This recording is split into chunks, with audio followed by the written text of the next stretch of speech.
Continuing S1319 here, and I want to be more specific, that if who you are doesn't affect something of the physical that will trigger other people's sight, seeing, hearing, smelling, tasting, or touching, the senses, then it can't be detected by the physical, and therefore we don't know that it exists.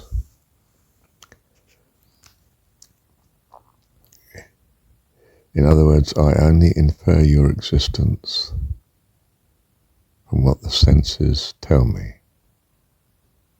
And if you're not triggering something in the physical that will affect my senses, I don't know of your existence. If you're giving a series of sounds that make sense to me in my experience, then I think I'm thinking what you're thinking now, which is what you're doing at the minute. You're trying to think what I'm thinking. And I'm only communicating that by transferring my thoughts into words that have symbolic meaning to you. And as I say, much is lost in that transfer, in that your symbolic understanding of the sounds that you're hearing are not quite the same as my symbolic understanding of those sounds that I'm sending, those words. But we get the impression that there's another thinking being present from the sensory information we're receiving. When we stop receiving that sensory information, we assume the other person doesn't exist. The body hasn't moved for 10 minutes. It doesn't seem to be moving. It's not breathing.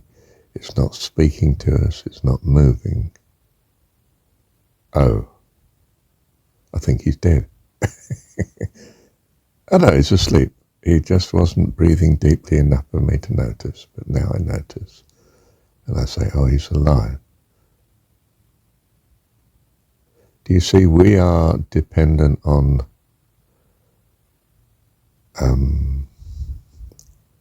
recognition of life only from the recognition of your being only from the way you're affecting the physical, and that the physical is affecting my physical, because it's only my physical I'm connected to, not yours.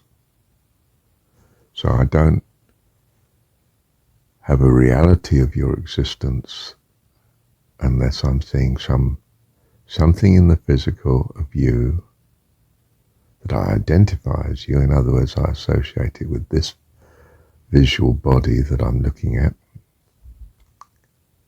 If I don't see that, then I don't feel you're still around and present. In other words, I don't feel you exist. But if I were connected directly to your thoughts, then I would know you're still thinking.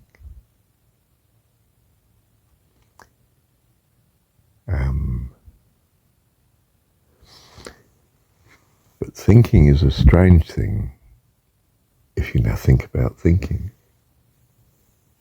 I only notice I'm thinking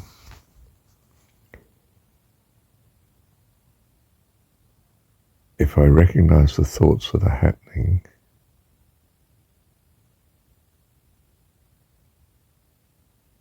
and associate them with some thought I also have of self.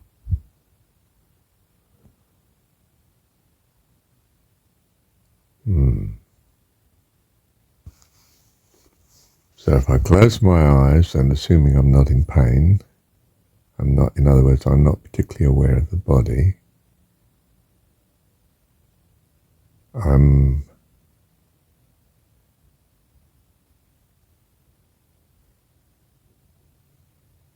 Am I able to think of nothing for a minute? Well, not quite, because to know I'm thinking of nothing, I have to be aware of such.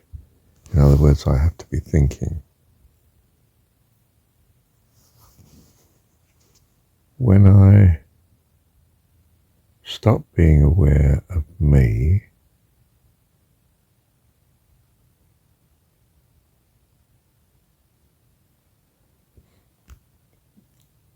the thinking may still be continuing, but I'm not associating it with the me of here and now, this physical me, and its local history.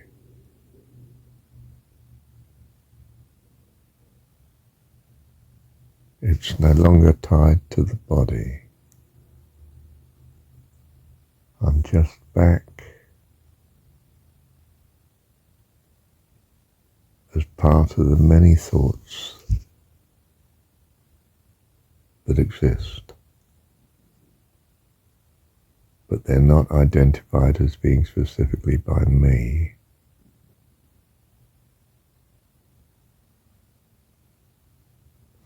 Unless I have some recollection of.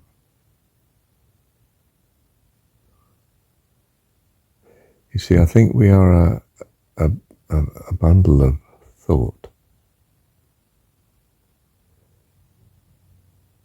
And the degree to which it's held as a bundle is my individuality, like a sort of clotting in the universal mind or the mind of God.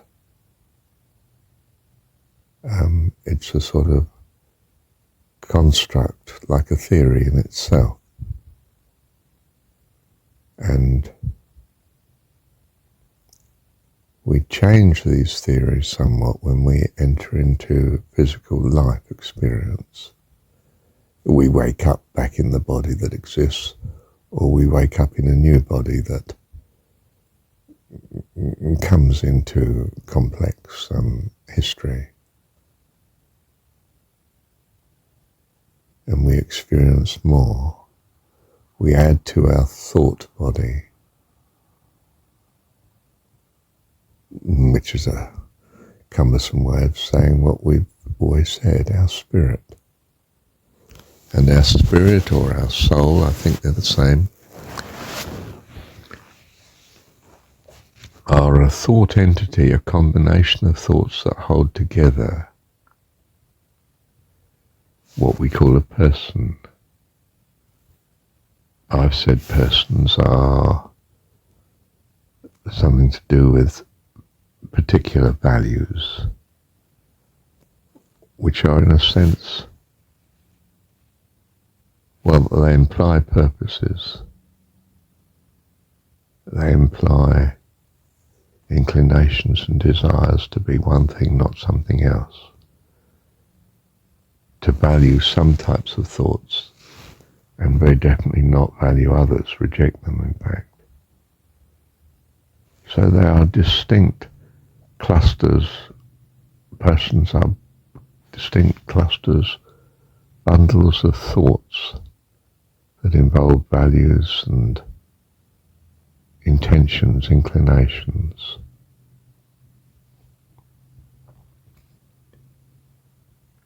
As regards what thoughts they wish to collect and what thoughts they wish to reject and not be part of.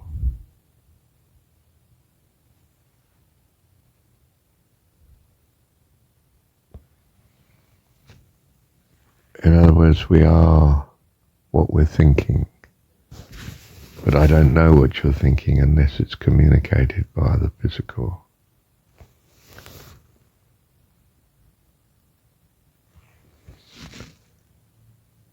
What matters is what you're thinking. And I'm steering towards thinking that's acceptable to my values and inclinations. And I'm not collecting, even repelling, refusing to accept thoughts that are alien to such. And I developed through time now to be a bundle of thoughts that's in harmony, peace, joy, hope, happiness.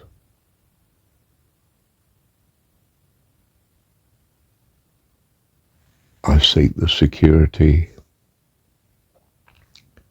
of the support of someone wonderful. It's called God and the fellowship of heaven. And I need to be consistent with their harmony and intentions, desires. If I'm to be acceptable to them, part of their fellowship, relating in harmony, or rejected by them if not. And so I'm learning, and every now and again I come into a physical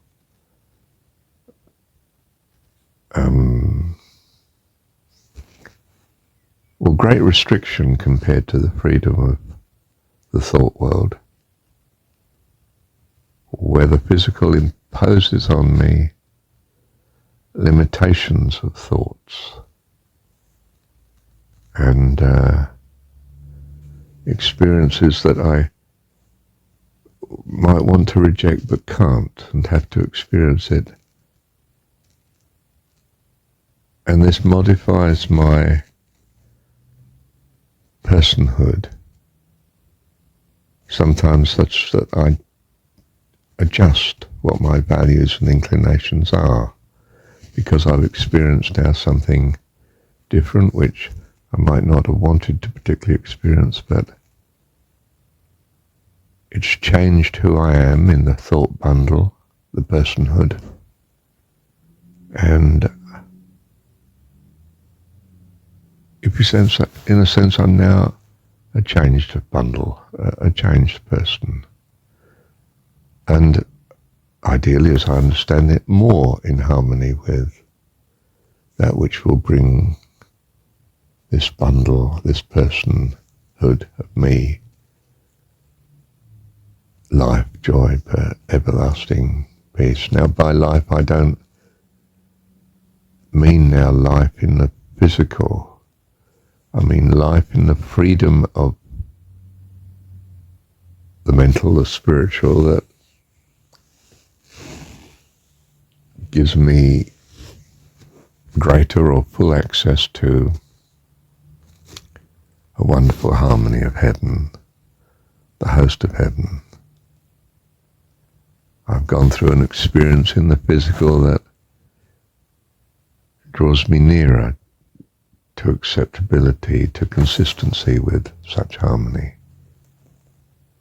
And so being born into this physical world can be a great blessing.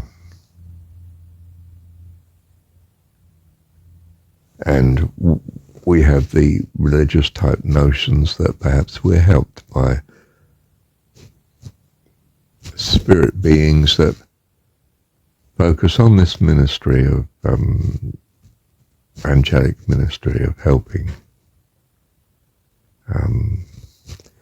We may see some actions of the spirit beings that bring us into a physical world that we don't want, suffering, slavery, imposition, pain, contrary to our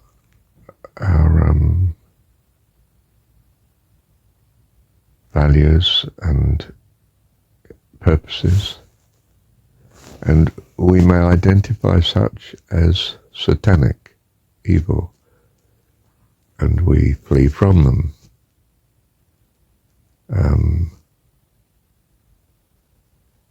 And we're meant to, but we're also meant to experience them to some extent here. You know, I do break the cups or drop or burn my hand a little and, need it to repair. I do suffer changes that I don't wish to experience, and it does have an impression on my personhood, shifts my values slightly to be more against being careless, more against mindlessly putting my hand under the hot tap when I turn it on in case it's too hot now. In other words, this evil is a blessing. It's training my personhood to seek that which is good, that which is harmony, that which is a blessing. True in terms of this classroom that I'm in, this physical world.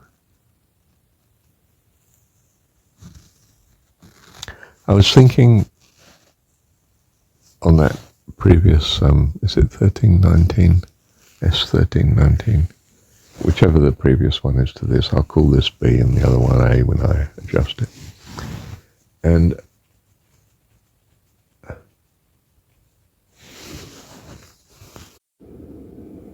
hang on a sec.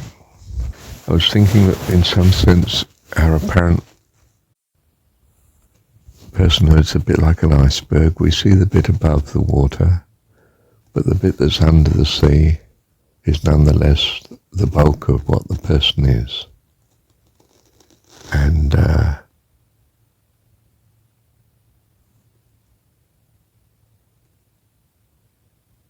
if you can now imagine for a moment, not the usual mechanics of buoyancy and so on, but if I cut off the bit that's visible, well, I don't see the person. Or if I pull from underneath the iceberg down, it suddenly does not appear. You think, oh, it's gone. Iceberg doesn't exist anymore. But you crash into it with your ship because it's still just under the surface, In other words, you are not just the person that's on the surface either. And you and the iceberg underneath the surface can certainly still experience each other if you crash into each other. Okay, not too good of an analogy, but something to say quite simply. Well, the person is not just what you see. In fact, it's not even what you see. What you see is just a consequence. The person is that bundle of thought, values and intentions that consequent on those values, I suppose. And history, thought, memory of. It's that which is the person. And it only at times appears in the physical with some regularity with life that we experience and recognize. I've been me for what appears to be 77 years, although clearly I've been changing in shape and appearance and thoughts and values and intentions.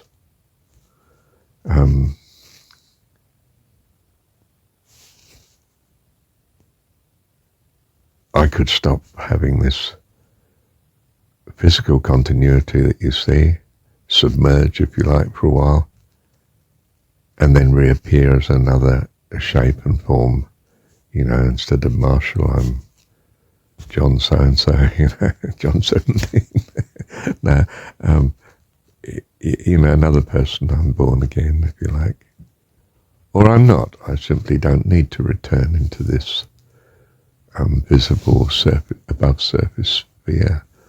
I continue in the ocean of my fuller being, my larger being, and I don't need to be on the surface anymore. Or for a while, I might experience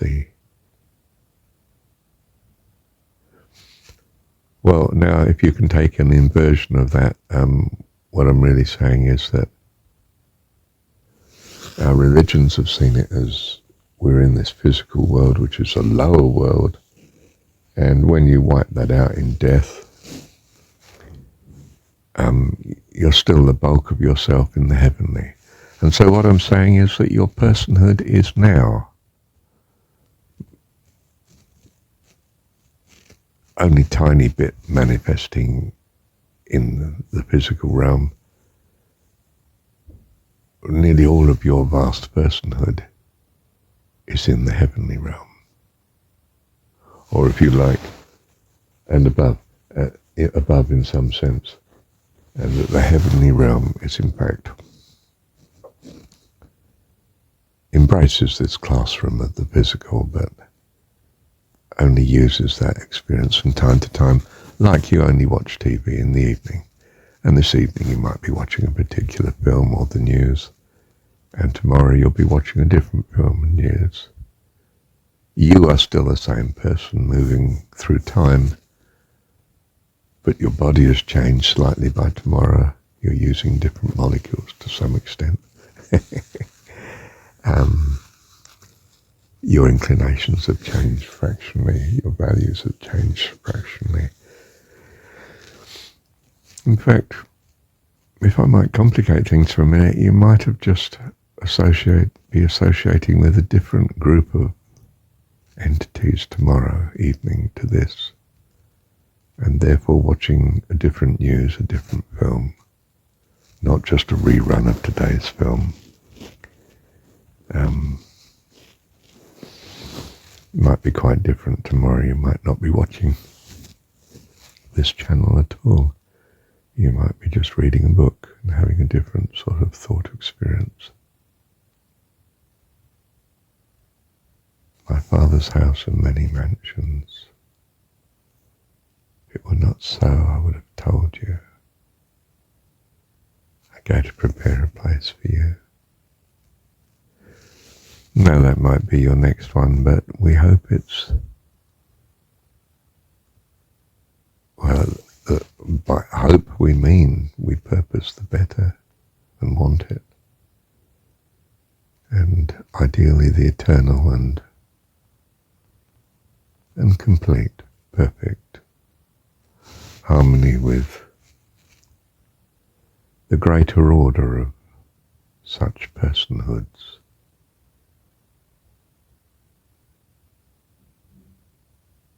Which, if we are children of God, is God, and we, our personhood, is of like kind, but now in absolute harmony with Him. No longer a child, if you like, but matured adult person, perhaps who's gone through much childhood,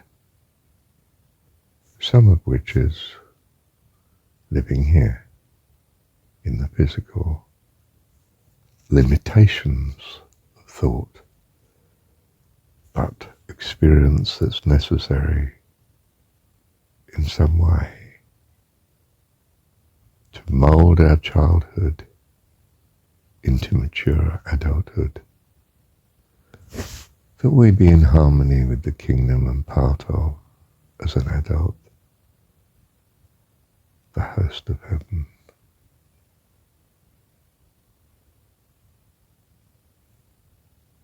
In full appreciation of each other and the wonderfulness of what we think of now as our Heavenly Father in our childhood. Thank you, Heavenly Dad.